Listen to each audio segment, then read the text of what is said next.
my calculations are correct, when this baby hits 88 miles per hour, you're gonna see some serious shit. They're here. Do you really think you have a chance against us, Mr. Cowboy? Yippee-ki-yay, motherfucker. It's showtime. Right, welcome everybody to another episode of the VHS Strikes Back. I'm one of your hosts, Chris, and my co-host and very good friend is Dave. Hey there, Chris, and hello to our listeners out there. Welcome to the VHS Strikes Back, the show where we dust off the old video player and go on a nostalgic journey to look at the good and the bad movies of yesteryear. Now, Chris, what are we going to review this week? Well, Dave, our good friend Spider-Dan has produced a movie from a year before I was born, funny enough, 1977. It is a Chinese martial arts movie. Comedy, apparently, fantasy comedy film, Dave, about the soul of Bruce Lee. So this one is The Dragon Lives Again, and I wish he fucking hadn't. So, Dave, had you seen this or heard of this before?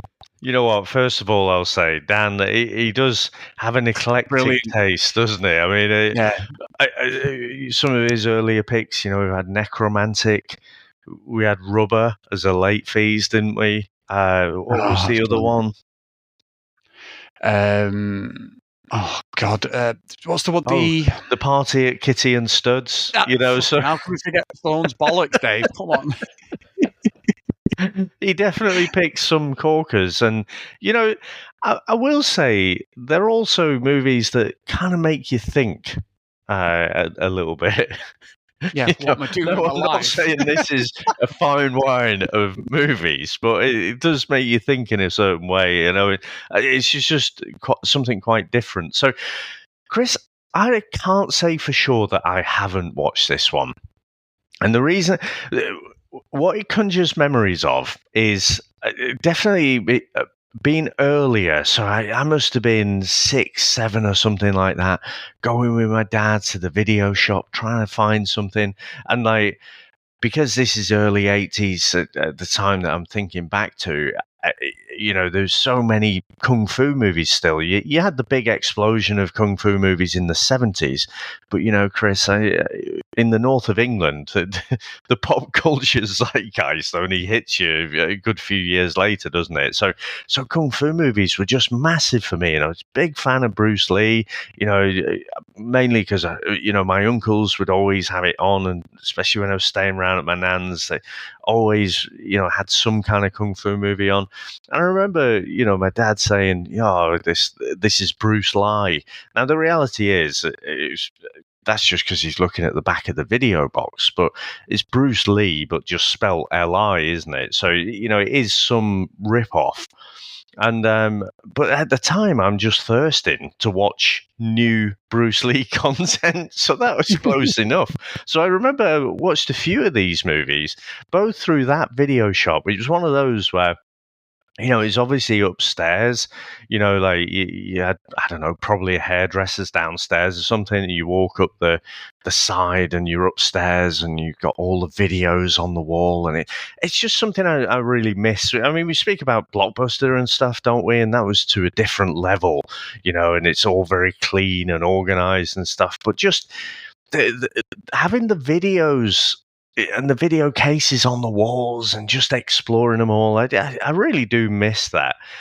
But yeah, I just, the other thing it reminds me of is, you know, the kind of man in a van or the man in a larder estate rather, who'd come round with some, you know, not your A-playing top blockbusters, just these random fucking movies you've never heard of.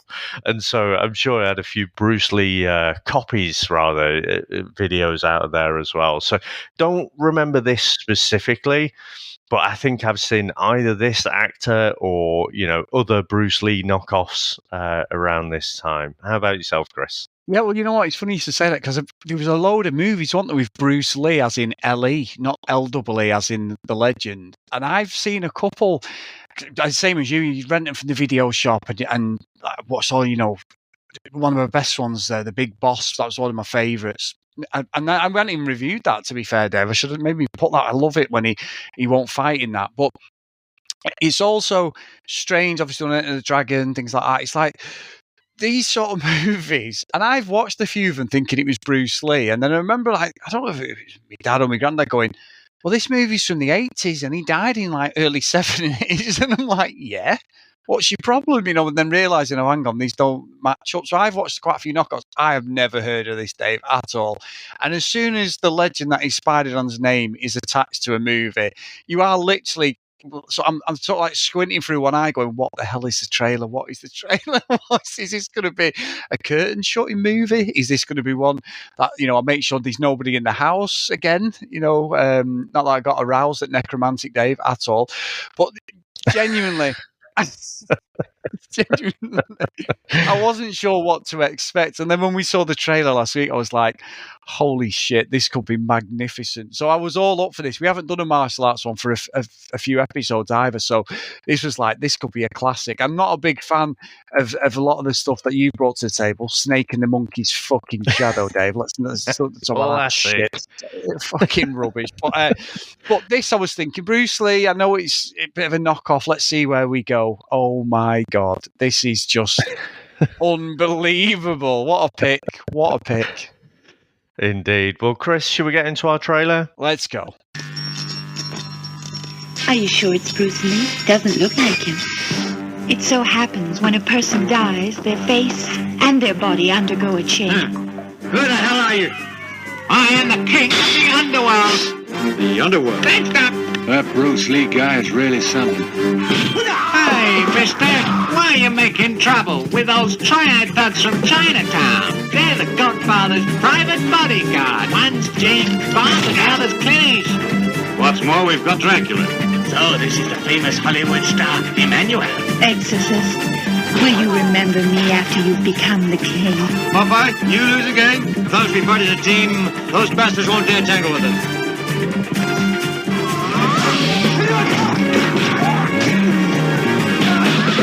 Listen, Dracula, your zombies can't help you.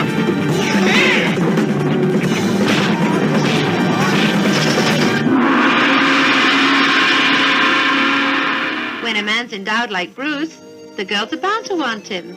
He's got to have his fun. Hey, Brucey. That's enough. After his untimely death, Bruce Lee wakes up to find himself in the royal court of the underworld. Here he meets the king of the underworld along with his subjects.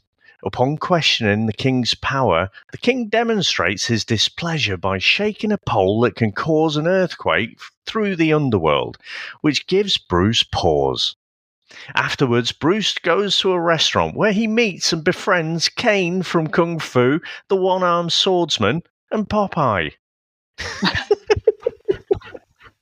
He also encounters a criminal mob consisting of Dracula, James Bond, Zatoshi, and Clint Eastwood, who have been terrorizing the residents of the afterlife. Now, Chris, what do you reckon to the opening of this movie? Oh, Dave, I've not done drugs for a long time, my friend, but I feel as if I'm fucking stoned out of my fucking face here.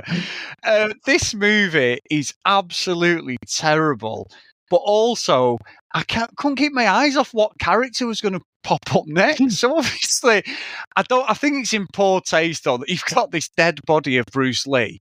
And it's in the after, and he's not been, and he's got a fucking lob on, Dave. Or we think it's a lob on, don't we? He's got a fucking massive stalk on, hasn't he? Under the fucking blanket there.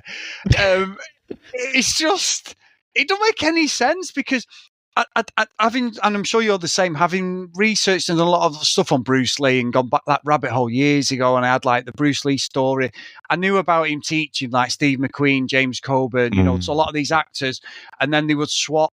They also then helped him in Hollywood, didn't they, and stuff like that, and he became quite legendary at teaching people martial arts and that. So I knew all that, and I did like that. Obviously, it's dubbed, but they brought that into it, and they were bringing real life stuff that I could relate to.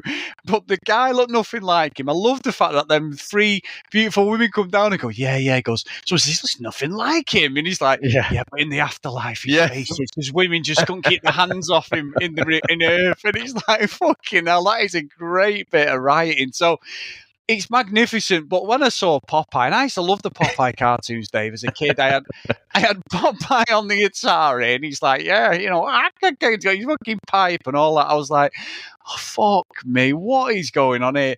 I didn't realise it was Clint Eastwood. James Bond looks like James Bond's supposed to be suave enough. This guy's got big fucking Amos off Emmerdale sides, and they just put him in a suit. He's putting like a fucking, whoever's dubbing it, he's putting some shit British accent on. But yeah, it's just an unbelievably shit movie that I, for some reason, thoroughly enjoyed because it's ridiculous. I mean, it's basically a fever dream, isn't it? Yeah. I mean, if you have been smoking some special cigarettes there, Chris, I mean, this would... I can imagine you would be transfixed on it because, like you say, it's a bit weird. It starts off, I mean, bit fucking morbid for a start. It's basically, you're talking about an actual person. So the thing I find weird is, they're talking about Bruce Lee, who is real. Like that was him. That was the actor. But you've got it in the amongst of this, this king of the underworld and his concubines or whatever. But then you've got all these fictional characters as well that are just thrown in there. But starts off with a morbid scene. He's got the old things on his eyes. And like you say, with a massive fucking stalk on. And there are so many knob jokes in this. It's unbelievable. No, it turns out to be the nunchucks, but the girls are all fucking pining after him and stuff. It's just utterly bonkers. And like you say, you know what? This guy Bruce Lee, I don't. I'm going to call him Bruce Lee, Chris, just to differentiate, because when we're talking about the original Bruce Lee and this chap, he is actually pretty fucking good at the old martial arts, isn't he? He does move quite well. Yeah, and some of the action scenes are great. Now, we haven't talked about this for a while, but it kind of is. It's a bit like a kung fu porno, really, isn't it? It's like a... Yeah. You're not watching a porno for the plot. You're not watching it for the intrigue and, the suspense about what's actually going to happen. And is he going to deliver the pizza or not? And is this guy who is 60, is he actually a virgin? So all of those things you're not really focusing on. And I think it's a bit like that with this. Like, there is some bonkers story there. But it's to just get you to different bits of action. And I thought the action was really good. Whereas, the just the ideas. I mean, this is all part of this Bruceploitation thing, isn't it? It's basically a bunch of people capitalizing on, his popularity and his death and just trying to churn something out there that is utterly bonkers. And I agree with what you said. It is distasteful at the start. I genuinely was like, "Oh, this don't feel right." And that's from me, who usually, I'll watch any old shit. But you're right, because it's a real person. And obviously, we've got the legendary status of Bruce Lee. That he's the godfather of MMA and all that. As a massive fan, I get all that. I love these films. We've talked about it loads of times on here. And it is in bad taste, but also, we're in a world, Dave. I've got to call this out, right? And I'm hoping I'm going to phrase this right. I'm not getting cancelled, but we're in a world where actors and actresses are apologising for playing roles that are not from their backgrounds, if shall we say. You understand what I mean? So they come out and people are apologising retrospectively for various roles that they played, but that was Hollywood. In this respect, Dave, we've got Asian actors playing like James Bond, Clint Eastwood, Popeye. I don't want them to apologise for that. I just want them to apologise because they're fucking shit. Nothing to do with that. The fucking bobbins. The fucking Godfather. Fuck me. Clint Eastwood put a hat on, bit of a stubble and a cigar. And he does actually fucking lever Bruce at the start, doesn't he? Because he ends up, he's going through this thing anyway, there's some magic or whatever, sort of disorientates him, and he gives him a kick. Good kick, by the way, Dave. Good front teeth kick. It was a good kick. But you're right, the master. But that, honestly, and I know, like, it's a serious thing, and people are, because of what's been going on in the world, people becoming more aware, and I understand that, and I think it's right as well in some respects. But this is just one of them things where I'm pissing myself laughing, going, I'm not bothered about any of that. Just apologise because you bobbins, the cheapest, shittiest movie. I mean, you said before we started recording, there's no budget, and I'm like, fuck me, I know there is no budget. We don't need to know what it costs because I don't think there is one, but. I will say Spider-Dan did come through with the Chris Phelps shoulder fucking analogy as well, Dave, because we got Emmanuel. They sent some fucking porn stars down to fuck the brains of the king. They need to give him a heart attack. Now, as someone who has come across the Emmanuel movies in the past, Dave, I'm sure you have. I did respect. Well, yeah, I did respect, or come from, or come at the Emmanuel movies. I did respect Spider-Man throwing in there a reference to myself. Maybe whether it's intentional, I don't know. But there is always an undercurrent of sex in these movies that Spider-Man watches. So I'm very impressed with that, Dave. I did laugh, chuckle to myself. Because the trailer didn't give that away, did it, last week? But brilliant, absolutely brilliant. No, I mean, I mentioned some of the gang there, but like you say, Emmanuel's in there as a baddie, The Exorcist, The Godfather. You know, it's just bonkers, isn't it? But, I mean, I did find it interesting that Emmanuel is sort of part of the baddie crew, and also James Bond as well. Now. No, this was filmed in Hong Kong, wasn't it? So I don't know if it was like just, you know, these are all like Western type fictional characters, aren't they? You know, I can't imagine they were huge in mainland China, but obviously it is Hong Kong. So you know, I'm trying to think. I don't know. Did Hong Kong think of James Bond as a baddie? I'm not sure. And like, is Emmanuel? You know, is she bad because she's a lady of ill repute or something like that? I don't know, but I just found it weird. But I did. I always feel weird when I say this, but when when she's trying to fuck the queen, fuck the king. No, it's the queen who's trying to fuck Bruce. I did think of you, and I thought, I kind of see why Spider-Man's put this one in now. You know? As well as the whole bonkers premise of the whole movie. But Chris. I mean, did you not think it was a bit out of place? I mean, I did feel like it just turned into a soft porn movie then. Out of place. We've got the fucking Godfather and the Exorcist. We've got fucking Dracula. And fuck me, all we needed was Scooby-Doo, and we had the fucking full set, didn't we? Fuck me. Out of place. Yeah, no, you're right. You know, you can't see me, but I'm throwing out a fish hook here, and I'm trying to reel that one back. that there is anything in place in this. But you know, you mentioned Dracula there. We're obviously, you know, we're not that far past Halloween. And I'm thinking, you know, you could walk around any neighborhood and you will see a better made up Dracula than this guy. Just the costuming is just horrendous across the board, isn't it? I mean, they literally have just thrown this all together in 5 minutes and then gone shoot.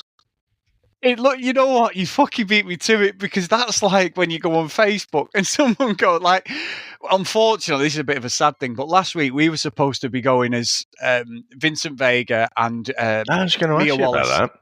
Yeah, well, we didn't go, did we? Because I know a lot of people who listen to the podcast and that are friends as well on Facebook, but we had to put the cat to sleep last Saturday, so we didn't go. Sam, literally Saturday night, I ended up taking the cat to the vets and stuff, and it was like 5 o'clock after, so we didn't go.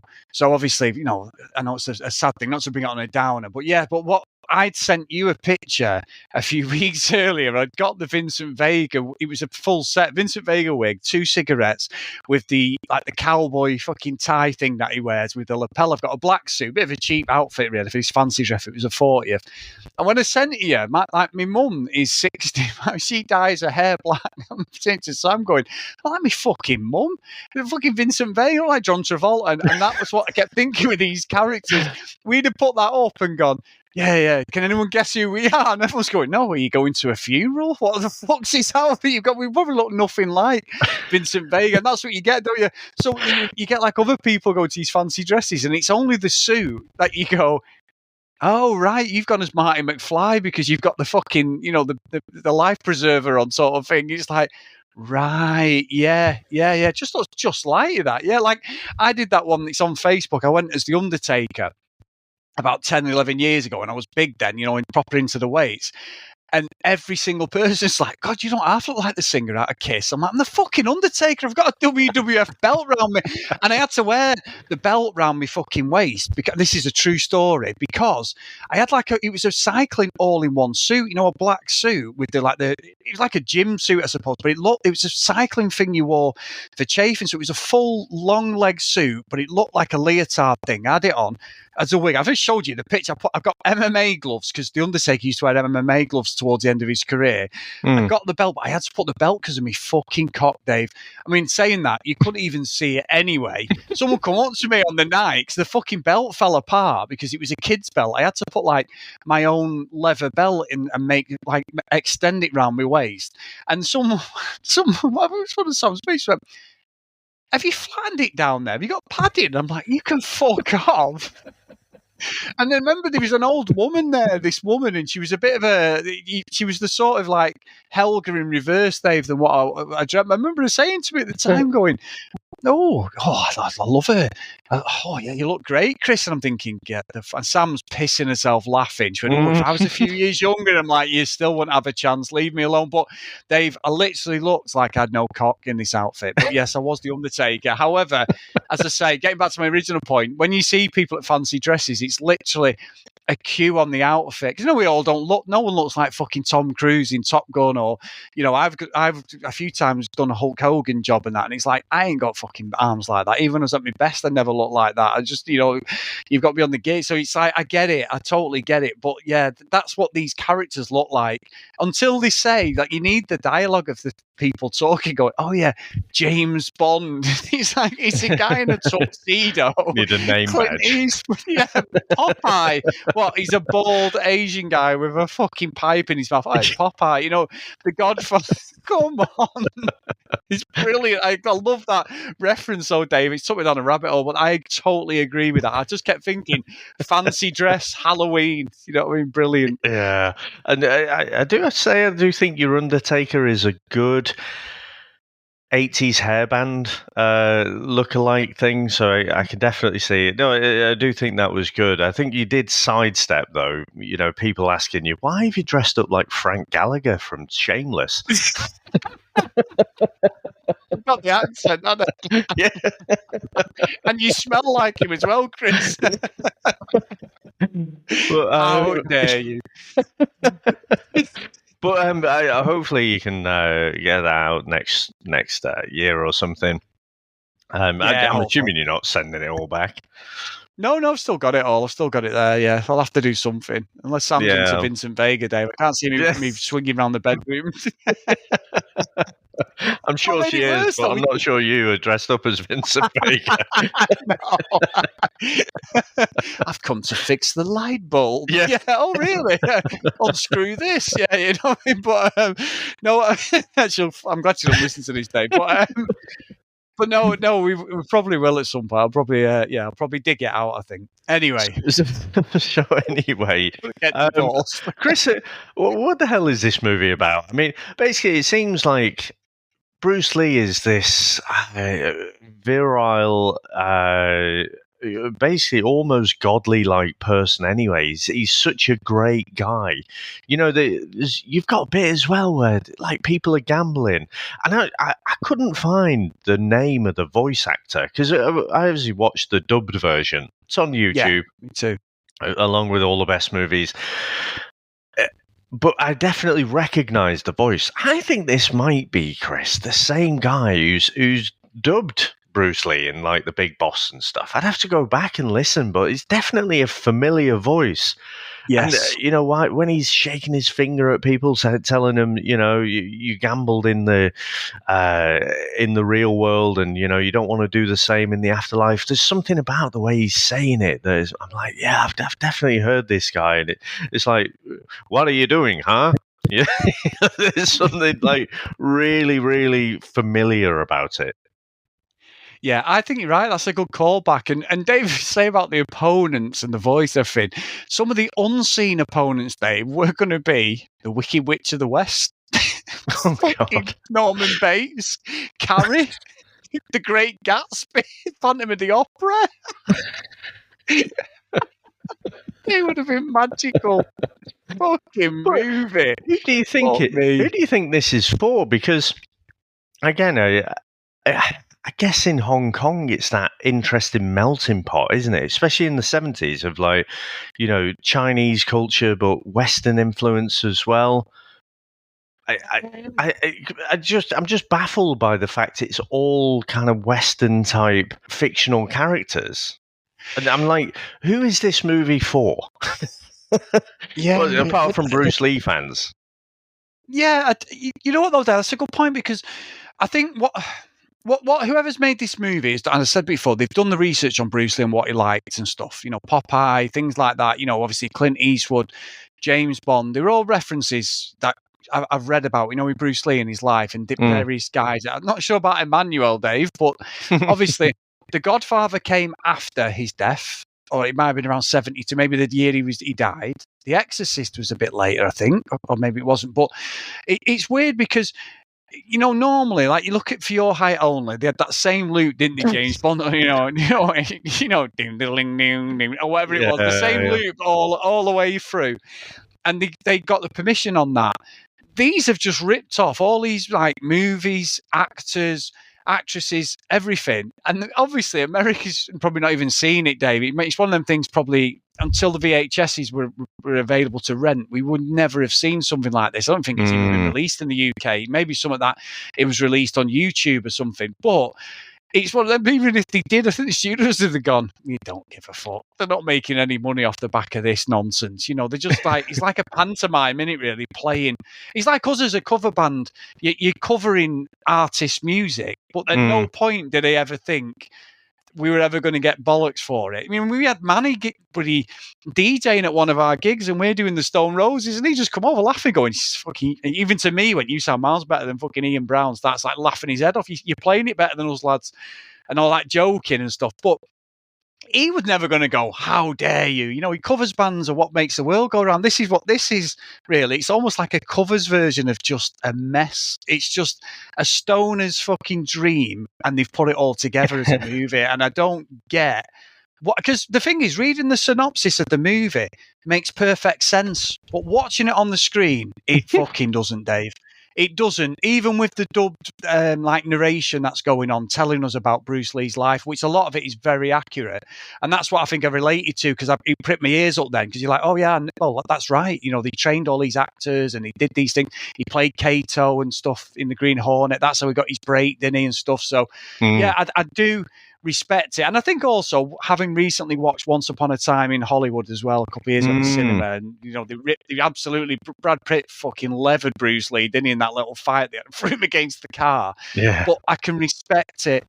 I can respect like what they did. They actually did a bit of research. The rest of the movie just falls a fucking part, and it certainly doesn't relate to what the synopsis is. But I just took it for what it was. It's just an absolute cinema nonsense, Dave.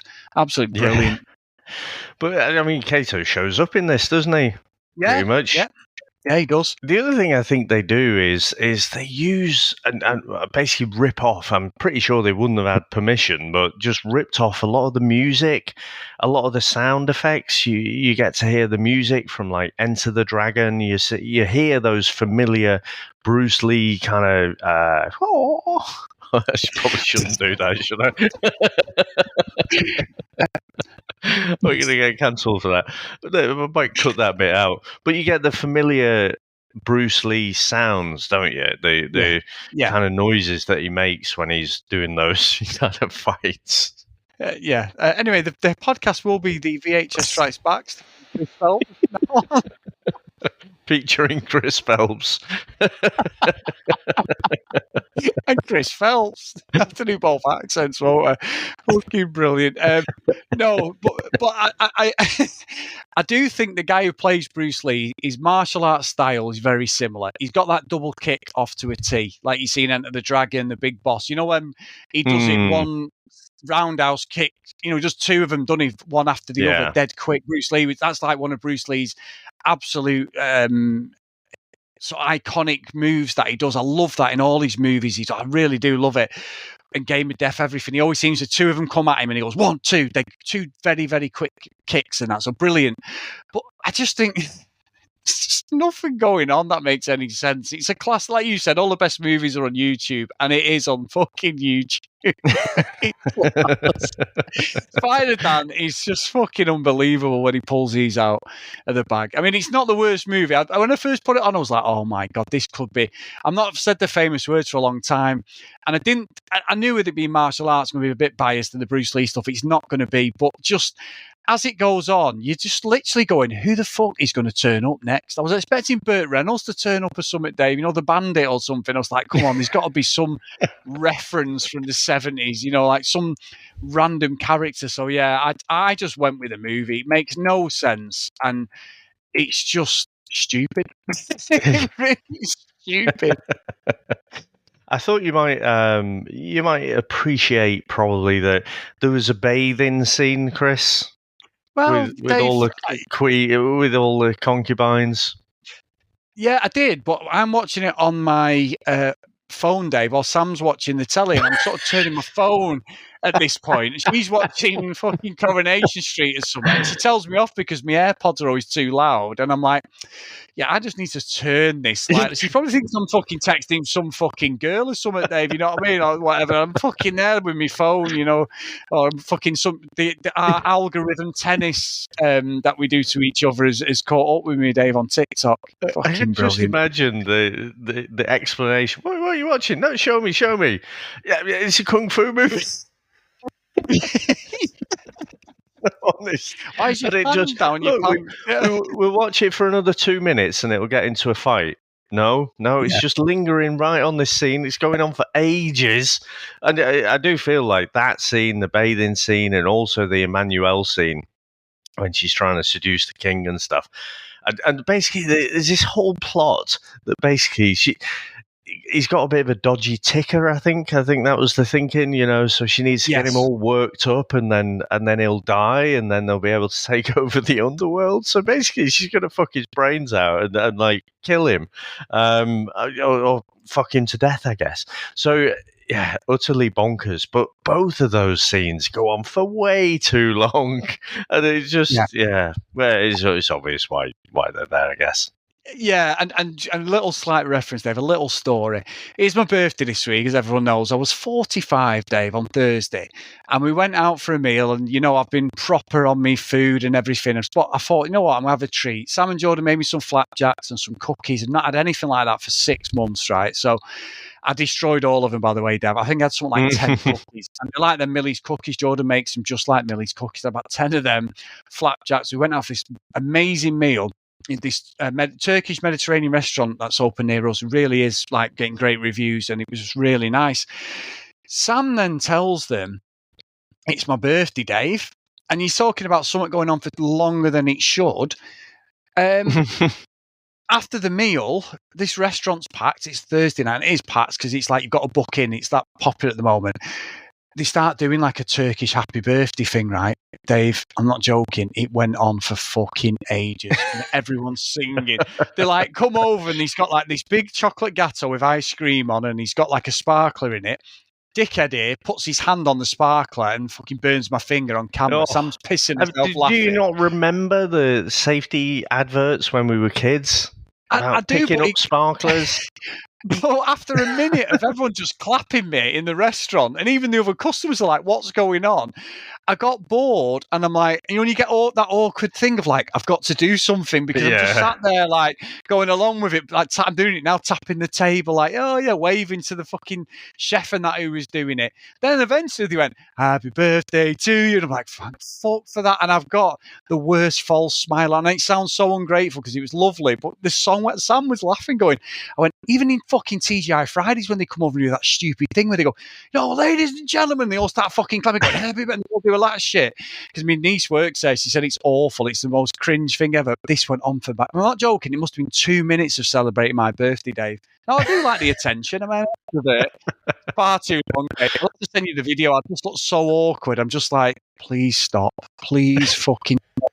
What made it worse? I had to eat a bit of cake while they were doing it, and I don't eat. I love chocolate. I don't like chocolate cake or anything. And the last time I had chocolate cake, it's dead rich, was when I did the chocolate challenge at Slattery's in Bury. For my birthday. And if you remember, Dave, I completed it because that table next to me, all the women are going, we've never seen anyone do this. I did it all. Well done, you fat bastard. Yeah. And then, no, I literally got up and went to the toilet and fucking threw it all up. And I did, honestly. It was minging. Sam went, you just been sick, hadn't you? Went, fucking right up. Because the chocolate gatto, I hate. It was 2 massive slices of it. Ice cream, pure chocolate, and the milkshake with pure chocolate. Like, as in, not just like a milk chocolate, it was pure chocolate, like white. It was amazing. But the fucking gatto done me, and I was like, oh, I'm going to be sick. And that's what that was. And then afterwards, I'm sat there, and Sam went, you're going to be fucking sick, aren't you? I'm going, nope. Oh, this was the other night, so a bit of a disaster. So I've waffled on a bit there, but the premise was of something that went on too long, Dave, so I can relate to that. Yeah, and that story there about your birthday, it reminds me, this is weird, right? So I was in India on work, and I was in a hotel, and there was a Mexican restaurant in there. Now, I'm there with my colleague, so, you know, you've got no choice, right? You've got to eat in a restaurant. So there's myself and a colleague. Not that many people in the restaurant. And I get these 3 mariachis coming along, you know, romantically serenading us, you know, giving the hey. And it's like, it's all right, lads. But that was another thing. It just went on for fucking ages. And you're looking across at each other. It's like, are they going to stop soon? It's so awkward. But to be romantically serenaded with the fella that you work with. But anyway, Chris, I mean, it is ultimately, I mean, not a lot happens. There are no twists and turns in the plot, are there? You know, basically, Bruce Lee is just the best guy who ever lived, you know, and he can see, you know, even the king's concubines and stuff, they basically try and con him into fucking them, basically. Yeah. You know, they sort of put on this disguise, don't they, and change into something else. But because he's so great, Bruce can see right through it, you know, and he just sends them packing on their way. And, you know, he foils the whole plot and saves the day. I mean, other than it being just utterly bonkers. Chris, have you ever seen, I think, is it Toy Story 2, where Andy is just playing with all of his toys, and you've got this random fucking thing with all the toy characters playing together, and it's all just out of context, out of universe. It's kind of like that, really.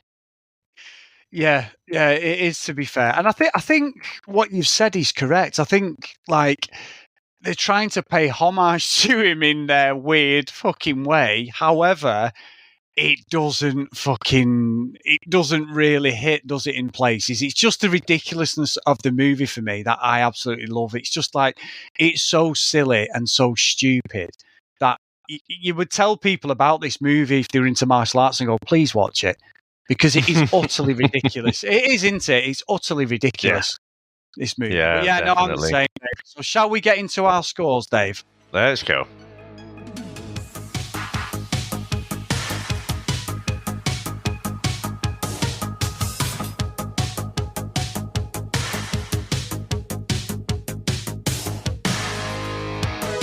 So, Dave, I've got to say, Spider-Dan done the business here. He's picked a movie again that you just like jaw on the floor at times, because I was so, I suppose, excited about who the fucking characters were going to be next. And obviously we're playing on like within Bruce Lee's timeline of life, but it was just stupid. The history stuff I did appreciate. The martial arts is good. The story is bullshit. And there was some sexy time, Dave. So I think I'm going to put it, Dave, at the top end of Elm Street again, another one.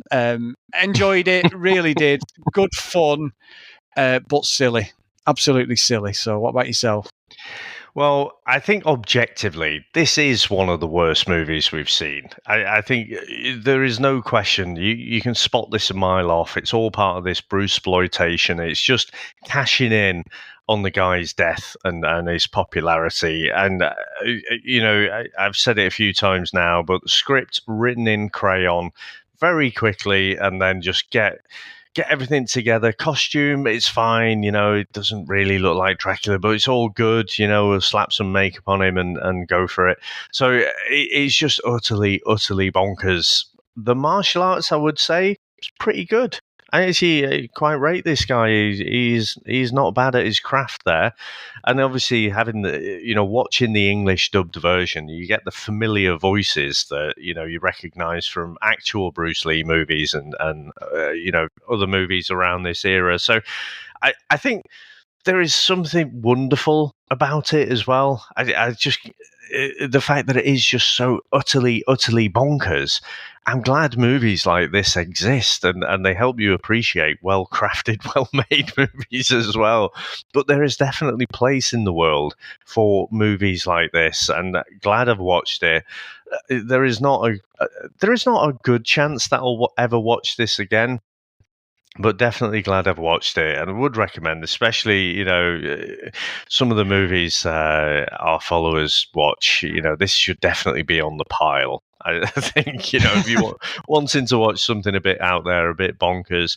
So yeah, I'd go with your recommendation there. I'd go top end of Elm Street. I was even debating, Chris, a Hill Valley, just because it is so bonkers. I mean, objectively, it deserves a bottom score, but for absolutely going for it, for not conforming to any fucking film studies template about how to structure and make a movie, I think you've just got to respect this one. So yeah, definitely Elm Street. Oh, good stuff. And thanks, Spider Dan. Amazing, mate. Amazing. Dave, it's my pick. So we're going with a Christmas theme because, this is about 10 days before Christmas that this comes out. Now, I've been researching, Dave. I know it's not like me to research properly, but I have actually been researching. Now, I didn't research that fucking good because I nearly picked Die Hard 2 again, Dave. I know what your research is. Browser, Google, ding, ding, ding, have a quick search. Right, time for a crafty wank. What was it doing? Yeah, what was it doing? Oh, yeah, that was it. Top 100 Christmas movies. No, so I've gone down the rabbit hole. Now I looked at. I do like Love Actually. The Date I like as well. I was going to pick something lovey-dovey, something lovey-dovey. I do like that. And last year was the first year that me and Sam actually watched Elf, which I thoroughly enjoyed. I've avoided that for some reason. However, Dave, I thought, you know what? There's a couple of movies that go under the radar that are actually Christmas-based, so you can get away with it. Obviously, Die Hard is the pinnacle. For me, Lethal Weapons probably trumps Die Hard. But I was going to pick an absolute franchise-defining movie, Dave, that's set in 2002. But I've not picked that, Dave. We're going back, my friend, to 1990. And this is a movie starring Dolph Lundgren. And it's actually a Christmas movie, my friend, and it's called I Come in Peace. So let's get into the trailer.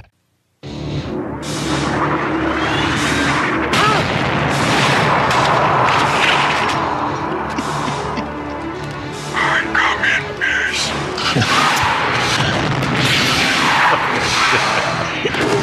3 well-armed men have been broken. Before they can even draw their weapons.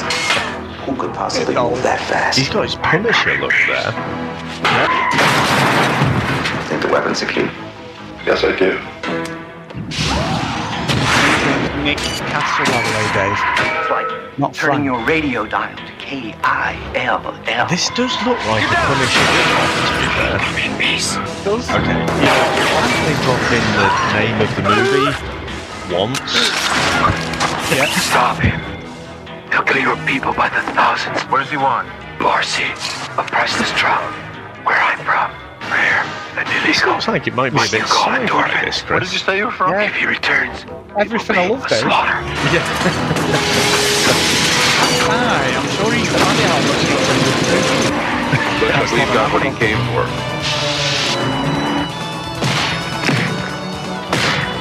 Pull your vehicle over immediately. He does look like the Jean-Claude Van Damme replacement, doesn't he? Yeah, and he is actually ripped up now. Dolph Lundgren. You go in peace. I come in peace. Hold on. So how is this? How is this in any way related to Christmas? Just hang on a sec. I'll tell you why. Because I know you've thoroughly researched it, so you know off the top of your head, but maybe that will all become apparent somehow. Stop it, right, lads. So just keep talking while I fucking get Google up now. Now, one sec, Dave, one sec. So I come in peace. I did read up on this because it's on a list with Cobra as a underrated Christmas movie, okay?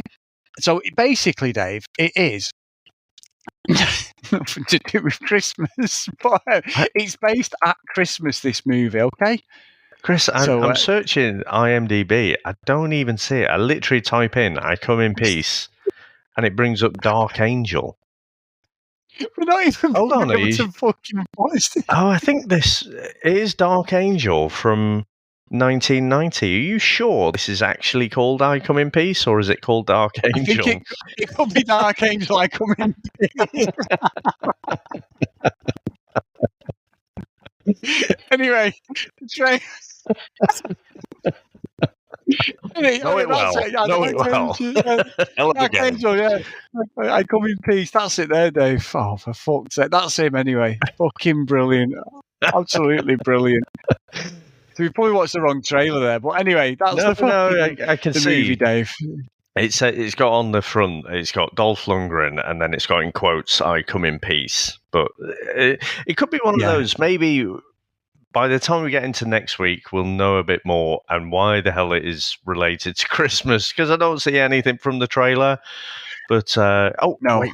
You know, as I've said that, Chris, I'm just re-watching the trailer now, and I can see in some of the fight scenes in the background, there are Christmas trees.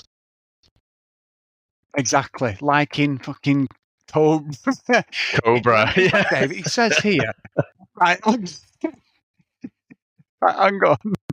Let me have a look. I've got it here. Right, it says, I come in peace. Oh, it says Dark Angel, I come in peace. Might rank as Dolph Lundgren's best movie with the big Swede stepping out Stallone's shadow in Rocky IV. So it's not Jack Castle, Jack Kane. Drug-related murders. Things take a wild turn. Oh, yeah, here we go. And no, I don't want to ruin it, but the person has been spreading a little too much festive cheer by deliberately injecting his victims with synthetic heroin. So, Dave, it's definitely Christmas. Nothing better than injecting heroin into people. It's apparently in this movie. Oh my God. What have I got us into? That'll get us into the Christmas spirit, won't it? Merry Christmas, you filthy animals. Oh, mate, unbelievable. So I haven't watched this, as you can probably tell. So I just thought I've got to pull one out of the bag.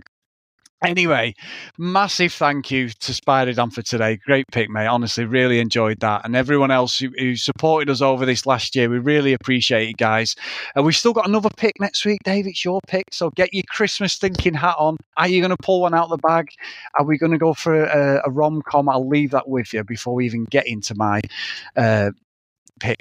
That's how we say. Anyway.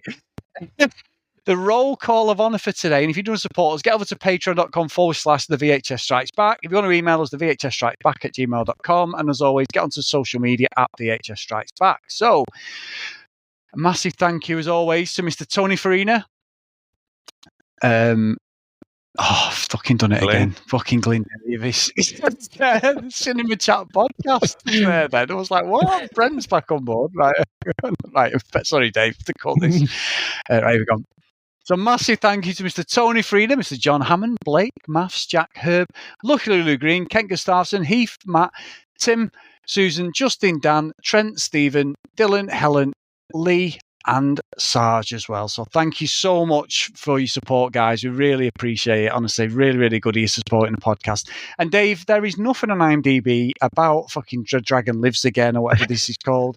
There is no quote. So what are you going to take us out with today, my friend? I knew that was coming as I was feverishly trying to find a quote, and I thought, yep, IMDb, you've got nothing, so I shall Google it. Google, come save me. No, even nothing for there as well. So, you know what, Chris? I was looking earlier this week, and I stumbled across this video of Michael Winslow from Police Academy fame, and he was doing this kind of Led Zeppelin guitar solo / Robert Plant thing. Utterly unbelievable. I was thinking, obviously he was huge with Police Academy, but how is this guy not even bigger? It's just utterly bonkers. So I'm going to finish off, Chris, with an homage to this and the English dubbing and Police Academy and say, you want to fight? Fight me! Speak to you next time. Bye. That's it, man. Game over, man. It's game over. What the fuck are we gonna do now? What are we gonna do? Maybe we could build a fire, sing a couple of songs, huh? Why don't we try that? We better get back, because it'll be dark soon, and they mostly come at night. Mostly. I'll be back. That's not. We came, we saw, we kicked its ass. Wax on, wax off.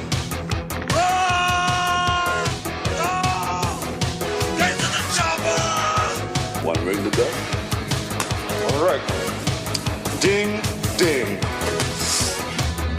Bust you up. Go for it. Well, here we go. Ain't so bad. Ain't so bad. Ain't so bad. Come on, ain't so bad. You ain't nothing. Come on. You must be crazy or something. I'm crazy. You just a stupid fool. Maybe you crazy. I ain't breathing heavy. He's a fool. He's stupid. I seen you at 6 o'clock.